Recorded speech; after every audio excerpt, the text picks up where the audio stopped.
Okay, చూడండి last క్లాస్లో మనం లో టెంపరేచర్ ఫిజిక్స్ అనేటువంటి లెసన్ స్టార్ట్ చేసాం. జౌల్ థామ్సన్ ఎఫెక్ట్ గురించి అవి కూడా మనం చెప్పుకోవడం జరిగింది. ఇప్పుడు జౌల్ థామ్సన్ ఎక్స్ప్లెనేషన్కి ఈక్వేషన్ని డిటర్మైన్ చేద్దాం for van der Waal gas. Van der Waal గ్యాస్కి జౌల్ థామ్సన్ ఎక్స్ప్లెనేషన్ ఉపయోగించుకుని ఈ ఈక్వేషన్ మనం డెరైవ్ చేద్దాం. దానికోసం ఏం చేద్దామంటే ఒక సిలిండర్ తీసుకుని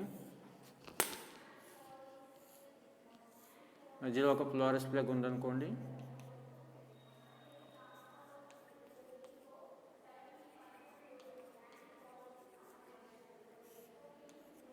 ఇటువైపు ఏ అనే పిస్టన్, ఇటువైపు బి అనే పిస్టన్ ఉందనుకోండి.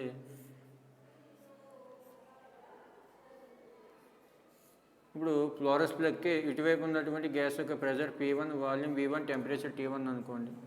ఇటువైపు ఉన్నటువంటి గ్యాస్ యొక్క pressure P2, volume V2, temperature T2 అనుకున్నట్లయితే ఇప్పుడు చూడండి, ఈ పిస్టన్ మీద మనం ఎప్పుడైతే ఫోర్స్ అప్లై చేసామో ఆటోమేటిక్గా ఈ గ్యాస్ మీద కొంత వర్క్ జరుగుతుంది. ఆ గ్యాస్ మీద వర్క్ ఎంత అంటే W1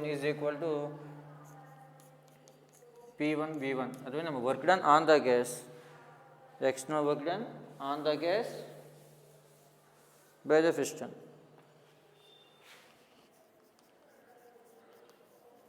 External work done on the gas. అదే by the piston is equal to P1 V1. అదే ఈ పిస్టన్ వల్ల ఈ గ్యాస్ మీద జరిగిన వర్క్ అనమాట. అలాగే external work done by the gas.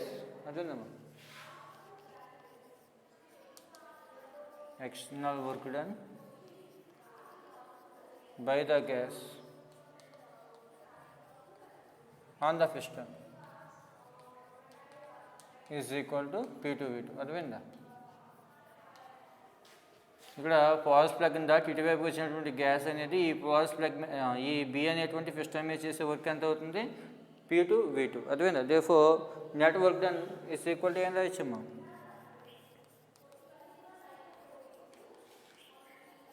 Net work done W is equal to ఏంటి? P1 P2 V2 minus P1 V1. అర్థమైందా? Net work done W is equal to ఏం రాయొచ్చు? P2 V2 minus P1 V1. అర్థమైంది? ఇక్కడ ఏ అనేటువంటి cylinder మీద ఏ force apply చేసినట్టు, ఏ అనే పిస్టన్ మీద ఆ ఫోర్స్ అప్లై చేసినట్లయితే జరిగిన వరకు P1 V1. ఒకటి ఫ్లోరస్ ప్లగ్ దాటి అటువైపు వచ్చి బి అనేటువంటి పిస్టన్ మీద అప్లై చేసిన ఫోర్సు, అదే బి అనే పిస్టన్ మీద అప్లై చేసినటువంటి ఫోర్స్ వల్ల జరిగిన వర్క్ ఎంత? P2 V2 అనుకున్నట్లయితే కనుక net work done W is equal to ఏం రాయొచ్చు? P2 V2 minus P1 V1. అయితే మనం తీసుకున్న gas van der Waal gas అనుకున్నట్లయితే ఈ ఎక్స్టర్నల్ వర్క్ డన్తో పాటు మనం తీసుకున్న గ్యాస్ మాలిక్యూల్స్ మధ్య కొన్ని అట్రాక్టివ్ ఫోర్సెస్ కూడా యాక్ట్ చేయడం జరుగుతుంది. అర్థమేనమ్మా? అట్రాక్టివ్ ఫోర్సెస్ కూడా యాక్ట్ చేయడం జరుగుతుంది. దానివల్ల వచ్చేటువంటి వర్క్ ఎంత అన్నట్లయితే కనుక దానివల్ల అడిషనల్గా వచ్చే ప్రెజర్ ఎంత అంటే A/V². అదేనమ్మా, మనం తీసుకున్న gas van der Waal gas అనుకున్నట్లయితే ఆ గ్యాస్ మాలిక్యూల్స్ మధ్య ఉన్నటువంటి అట్రాక్టివ్ ఫోర్సెస్ వల్ల వచ్చేటువంటి అడిషనల్ ప్రెజర్ అంతా A/V². ఇందులో ఏ అనేటువంటిది కాన్స్టెంట్. అర్థమైందా? ఇప్పుడు గ్యాస్ యొక్క వాల్యూమ్ V1 నుంచి V2 చేంజ్ అయినప్పటికీ ఈ అట్రాక్టివ్ ఫోర్సెస్ వల్ల జరిగినటువంటి అడిషనల్ వర్క్ ఎంత అంటే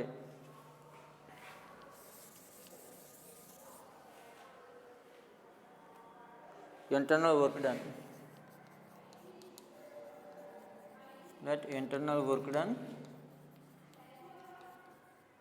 due to attractive forces between the molecules.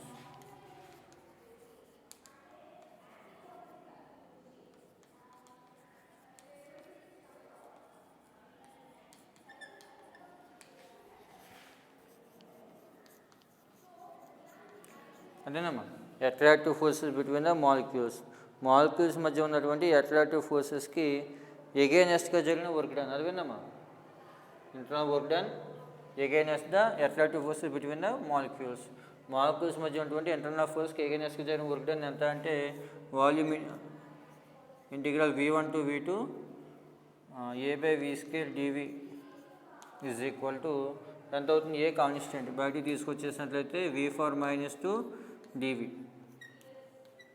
Is equal to ఏమవుతుంది? -1/A limits V2 1/V V2 V1 ఇక్కడ ఏ బయట రాసుకోండి అయితే minus A is equal to minus A into 1/v2 minus 1/v1 అంటే అప్పుడు ఏమవుతుందమ్మా ఏ ఇంటూ 1/v1 మైనస్ 1/v2 అర్థమైందా ఇక్కడ gas molecules మధ్య ఉన్నటువంటి ఇంటర్నల్ అట్రాక్టివ్ ఫోర్సెస్కి అట్రాక్టివ్గా జరిగినటువంటి వర్క్ అనమాట అది ఎగెనెస్ట్గా జరిగినటువంటి work integral a/v² dv is equal to ఏం రాయొచ్చు A into volume integral v4 minus 2 dv is equal to ఈ విధంగా సాల్వ్ చేస్తే ఏ ఇంటూ 1/v1 మైనస్ 1/v2 అనేటువంటిది రావడం జరుగుతుంది దీన్ని a/v1 మైనస్ a/v2గా రాసుకోవచ్చు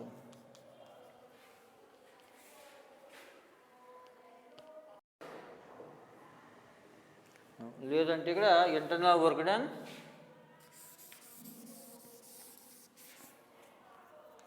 when the gas expands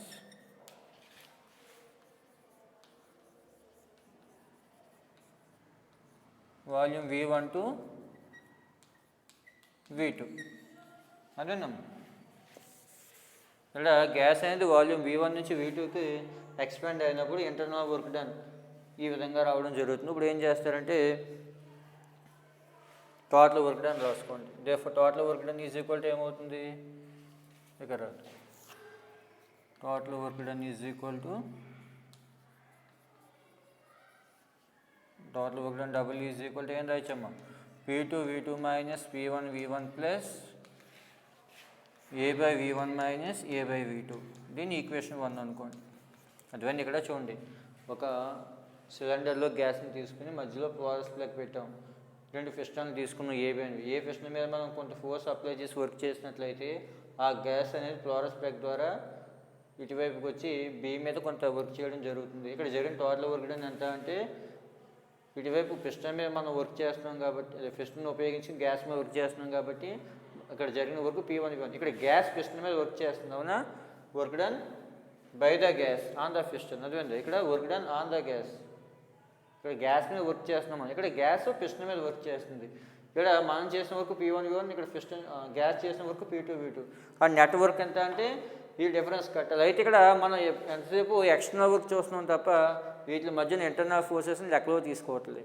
కానీ వాండర్ వాల్ గ్యాస్ అయినట్లయితే మనం తీసుకుంది వాటి మధ్య ఇంటర్నల్ ఫోర్సెస్ కూడా ఉంటాయి కాబట్టి ఆ ఇంటర్నల్ అట్రాక్టివ్ ఫోర్సెస్ని ఓవర్కమ్ చేస్తే గ్యాస్ వెళ్ళాలి కాబట్టి కొంచెం ఇంటర్నల్ వర్క్ కూడా జరుగుతుంది గ్యాస్ యొక్క వాల్యూమ్ V1 నుంచి V2కి ఇంటర్నల్ వర్క్ ఎంత అంటే వాల్యూమ్ ఇంటిగా V1 V2 A/v² dv రాసుకుని దాన్ని సింప్లిఫై చేసుకుని లిమిట్స్ అప్లై చేసుకుంటే A/v1 మైనస్ A/v2గా రావడం జరుగుతుంది టోటల్ వర్క్ డన్ ఎంత అంటే sum of external work plus internal work రెండు కలిపేసినట్లయితే అది టోటల్ వర్క్ అవుతుంది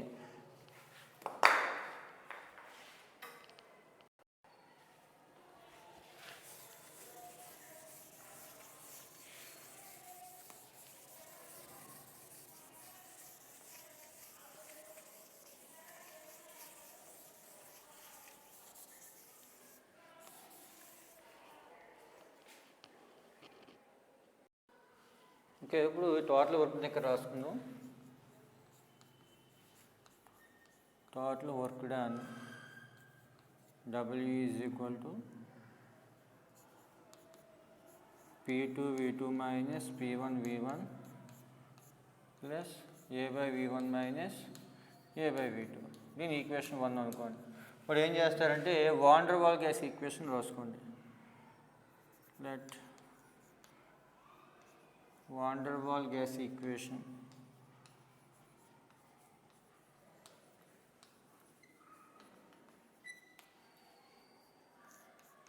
P plus A/v² into V minus B is equal to RT అదేనమ్మా వాండర్ వాల్ గ్యాస్ ఈక్వేషన్ ఏంటి P plus A/v² into V minus B equal to RT ఇప్పుడు దీన్ని multiply చేయండి Pతో ఈ టర్మ్ మల్టిప్లై చేసినట్లయితే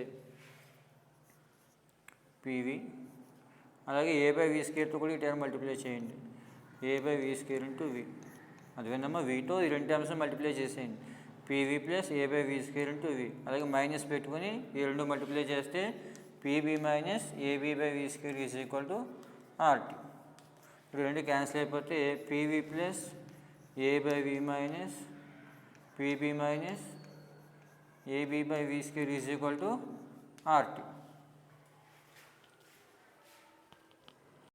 ఓకే ఇక్కడ చూడండి ఈ ఈక్వేషన్లో ఏబీలు అనేటువంటి వెరీ స్మాల్ కాబట్టి AB/v² మనం నెగ్లెక్ట్ చేయొచ్చు. చదివిందమ్మా. As A and B are very small quantities,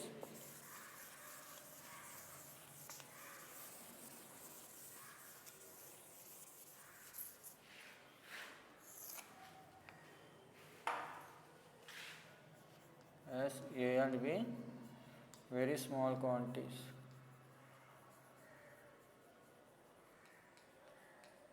ఏబీలు అనేటువంటివి చాలా చిన్నవి కాబట్టి then we can neglect AB by V square. అర్థమైందమ్మా. AB by V square is neglected. అప్పుడు ఏబీ బై వి స్క్వేర్ ఎప్పుడైతే నెగ్లెక్ట్ చేస్తామో ఇంకేం మిగులుతుంది? PV plus A by V minus PV equal to RT. ఈ టర్మ్ నాకు నెగ్లెక్ట్ చేస్తాం కాబట్టి ఇంకా remaining terms PV plus A by V minus PV equal to RT తీసుకుని దీని నుంచి పీవీ ఈక్వల్ టు ఏం రాసుకోవచ్చు? RT minus A by we plus పీవీగా రాసుకోవచ్చు. అర్థమైందా? ఇక్కడ ఏ బై వి అటువైపు తీసుకొచ్చేయండి, పీవీ అటువైపు తీసుకురండి. ఇక్కడ ప్లస్ ఉంది కాబట్టి అటువైపుకి వస్తే మైనస్ అవుతుంది. అంటే PV equal to RT minus A by we plus PV అవుతుంది. ఇప్పుడు దీని జనరల్గా P1 V1 is equal to ఏం రాయొచ్చు? అప్పుడు RT1 minus A by V1 plus P1B. అలాగే P2 V2 is equal to ఏం రాయొచ్చు? RT2 minus A by V2 plus P2B. ఇప్పుడు P1 V1 minus P2 V2 కట్టినట్లయితే RT1 minus A by V1 plus P1B minus RT2 minus A by V2 plus P2B.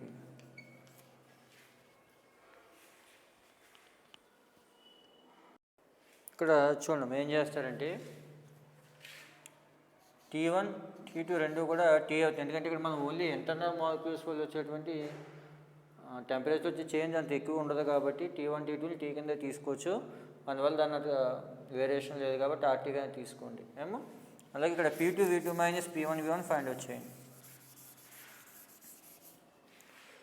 ఇక్కడ P2 V2లోంచి P1 V1 తీసేస్తే అందుకని ఇక్కడ P1 V1 equal to RTA minus A by V1 plus P1 V1. ఎందుకంటే ఇక్కడ temperature difference అంత ఎక్కువే ఉండదు కదా. P2 V2 is equal to RT minus A by V2 plus P2B. అప్పుడు P2 V2 నుంచి P1 V1 తీసేస్తే RT minus A by V2 plus P2B minus RT minus A by V1 plus P1B. ఇప్పుడు ఈ రెంట్లో RT cancel అయిపోతుంది.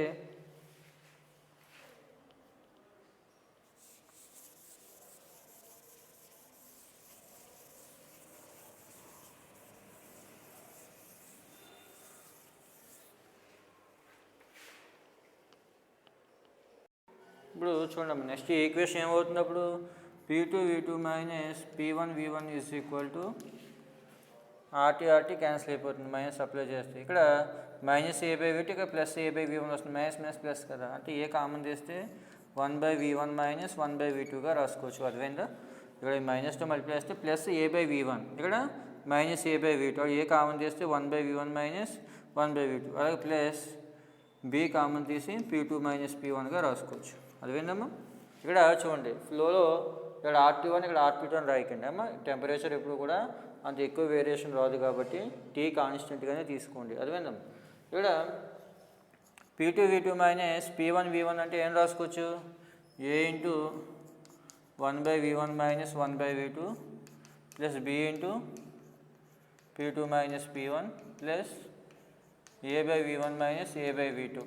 అదేనమ్మా? ఆ ఈక్వేషన్ని తీసుకొచ్చి ఈక్వేషన్ 1లో సబ్స్టిట్యూట్ చేసింది. దీన్ని ఈక్వేషన్ 2 అనుకోండి. ఈక్వేషన్ 2ని ఈక్వేషన్ 1లో సబ్స్టిట్యూట్ చేసినట్లయితే అర్థమైంది. అప్పుడు W ఈజ్ ఈక్వల్ టు ఏమవుతుంది? A into 1/V1 minus 1/V2 plus B into P2 minus P1 plus A by V1 minus A by V2 వస్తుంది. ఇప్పుడు రెండు యాడ్ చేసినట్లయితే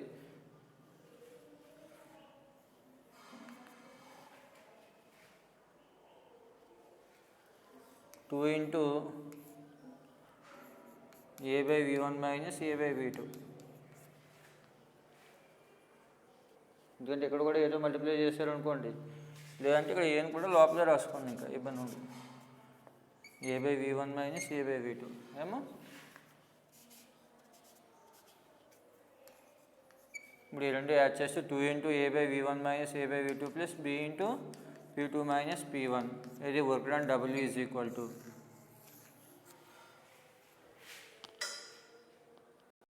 ఇందులో A/V1 A/V2 అనేటువంటి వెరీ స్మాల్ క్వాంటిటీస్. ఎందుకంటే వాల్యూమ్ టర్మ్తో పోల్చుకుంటే ఏ వాల్యూ కాన్స్టెంట్ బాగా చిన్నది కాబట్టి ఈ టర్మ్స్ని మనం అప్రాక్సిమేట్గా డెరైవ్ చేయడం కోసం ఏం చేద్దాం అనుకున్నట్లయితే ఐడియల్ గ్యాస్ ఈక్వేషన్ తీసుకుందాం.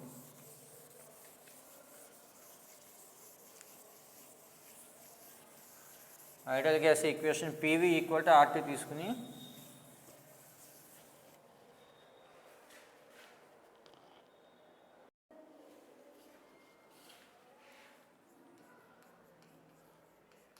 దాని నుంచి 1/V equal to P/RT రాసుకోవచ్చా?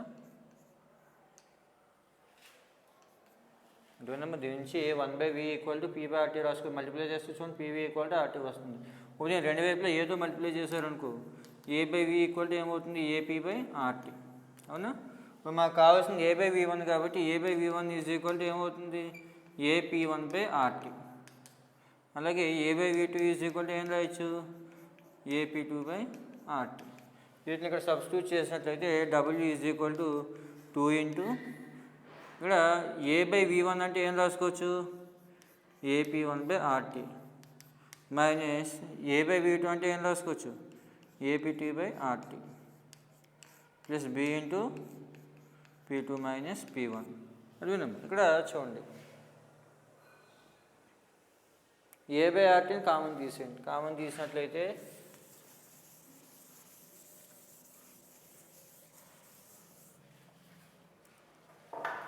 W is equal to 2A/RT P1 minus P2 plus B into P2 minus P1. అదేనా ఇక్కడ మనం P1 minus P2 కామన్ తీయాలి కాబట్టి దీన్ని ఎలా రాసుకోవచ్చు 2A/RT P1 minus P2 minus B P1 minus P2గా రాసుకోవచ్చు కదా.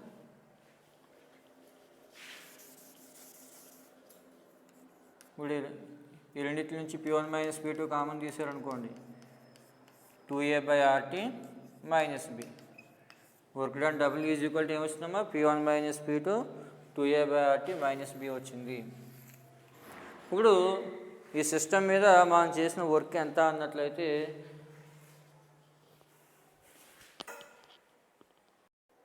ఇక్కడ చూడండి మనకి జౌల్స్ లా ప్రకారం ఏంటన్నట్లయితే W is directly proportional to Q. అంటే మనం చేసిన వర్కే ఇక్కడ హీట్ రూపంలో ప్రొడ్యూస్ అవుతుంది. ఇక్కడ ప్రపోర్షనల్ కాన్స్టెంట్ రాగా W ఈక్వల్ టు JQ. అదేనా ఇక్కడ గ్యాస్ అనేటువంటిది ఫ్లోరస్ ప్లగ్ నుంచి ఇటువైపు నుంచి అటువైపుకి వెళ్ళలోకి దాని యొక్క హీట్లో వేరియేషన్ అనేది రావడం జరుగుతుంది కాబట్టి ఆ వేరియేషన్ DQ అనుకున్నట్లయితే DQ ఈజ్ ఈక్వల్ టు ఏం రాయొచ్చు మైనస్ CP/DT రాయొచ్చు. ఎందుకంటే CP ఈజ్ ఈక్వల్ టు ఏం రాయొచ్చమ్మా మనం dQ/dt కదా. ఇక దాని టెంపరేచర్ తగ్గుతున్న ఉద్దేశంతో మైనస్ పెడుతున్నాం. Molar specific heat at constant pressure CP equal to minus dQ/dt. దాని నుంచి DQ ఈజ్ ఈక్వల్ టు ఏం రాయొచ్చు మైనస్ CP/dt. కానీ W ఈజ్ ఈక్వల్ టు ఏం రాయొచ్చు work done is equal to gas యొక్క mass into specific heat into temperature కదా M into CP into DQ.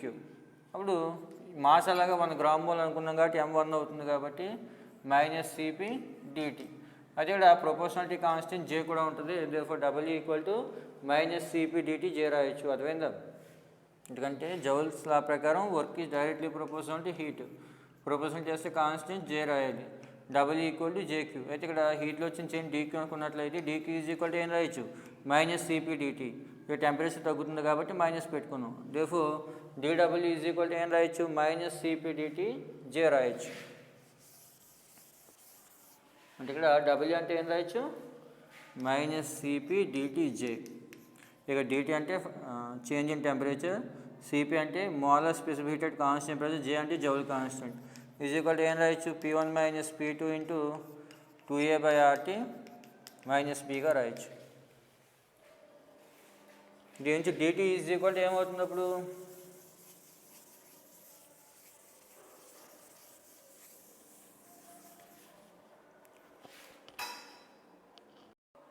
తర్వాత ఈ ఈక్వేషన్ నుంచి ఏం రాసుకోవచ్చమ్మా, dt ఈజ్ ఈక్వల్ టు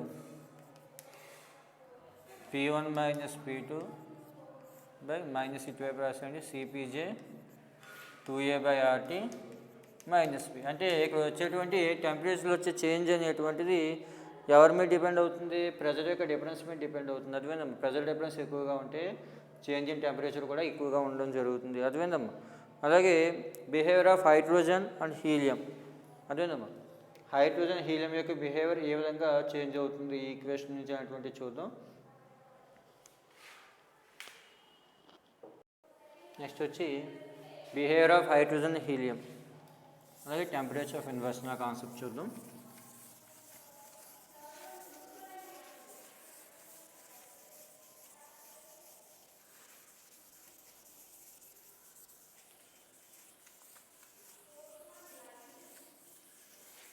ఇక్కడ చూడండి, డిటి ఎప్పుడు నెగిటివ్ అవుతుందంటే మనం తీసుకున్న గ్యాస్ యొక్క టెంపరేచర్ ఎప్పుడు డిక్రీజ్ అవుతుంది, ఎప్పుడు ఇంక్రీజ్ అవుతుంది, అలాగే ఎప్పుడు చేంజ్ అనేటువంటిది రాకుండా ఉంటుంది. 3 కేసెస్ అనేటువంటివి అరేంజ్ అవుతాయి. ఇక్కడ చూడండి, ఇప్పుడు డిటి అనేటువంటిది ఎప్పుడు పాజిటివ్ అవుతుంది,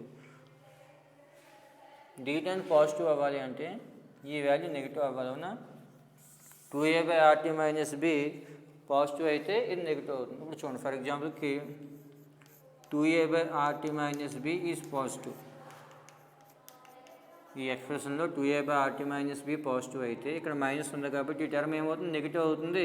గ్యాస్ యొక్క టెంపరేచర్ ఏమవుతుంది, temperature of the gas decreases. అది ఎప్పుడు జరుగుతుంది, ఇక్కడ temperature T is less than 2a/RB.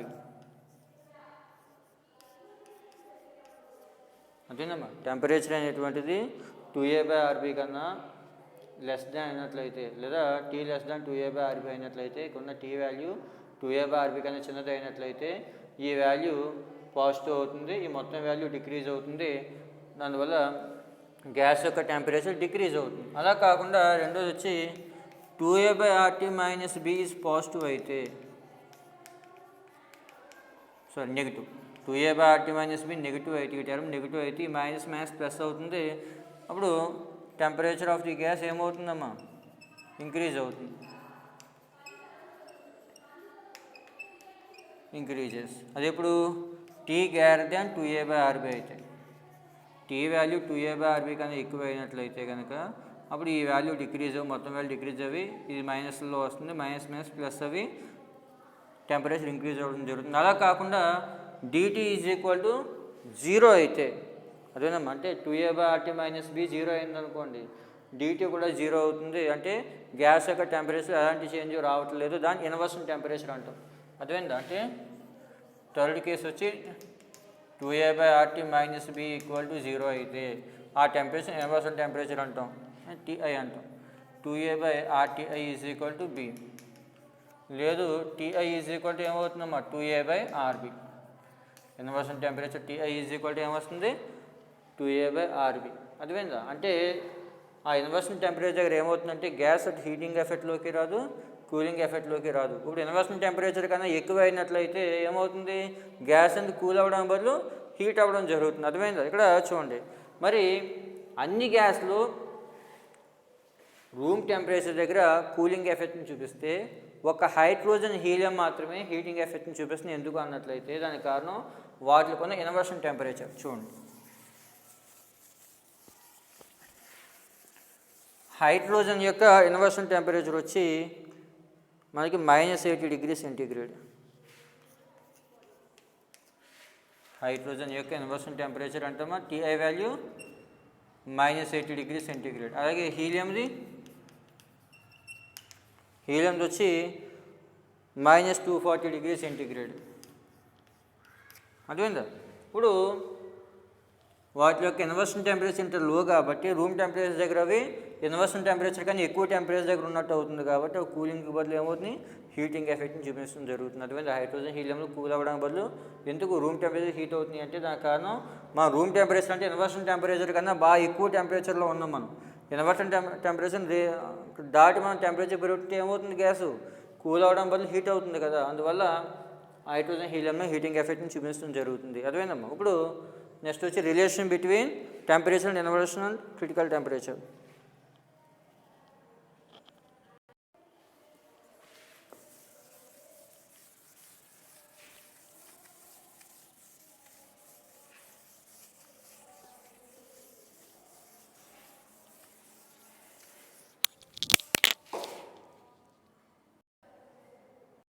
Okay, next concept వచ్చి relation between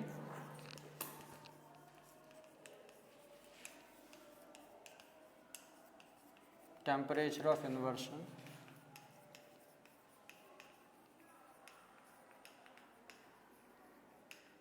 and critical temperature. అంటే విలోమ ఉష్ణోగ్రతకి సందిగ్ధ ఉష్ణోగ్రతకి మధ్య ఉన్నటువంటి రిలేషన్ అన్నమాట.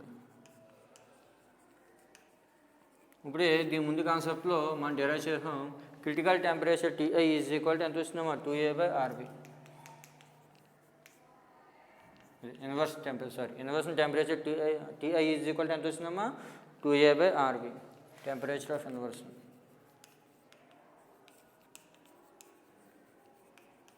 అలాగే క్రిటికల్ టెంపరేచర్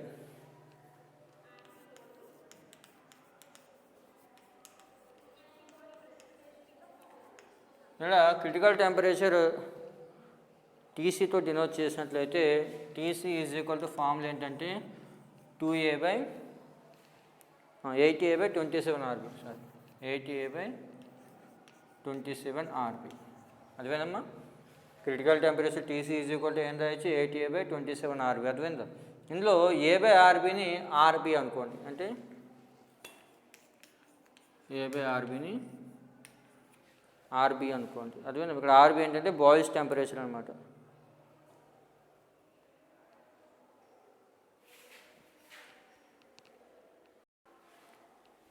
ఆర్బి కాదు, టీబీ అనుకోండి. టెంపరేచర్ అనుకుంటున్నాం కాబట్టి టీబీ అనుకోండి. అమ్మ బుక్లో రాంగ్ ఇచ్చాడు, టీబీ అనుకోండి. అమ్మ టీబీని బాయిల్స్ టెంపరేచర్ అనుకున్నట్లయితే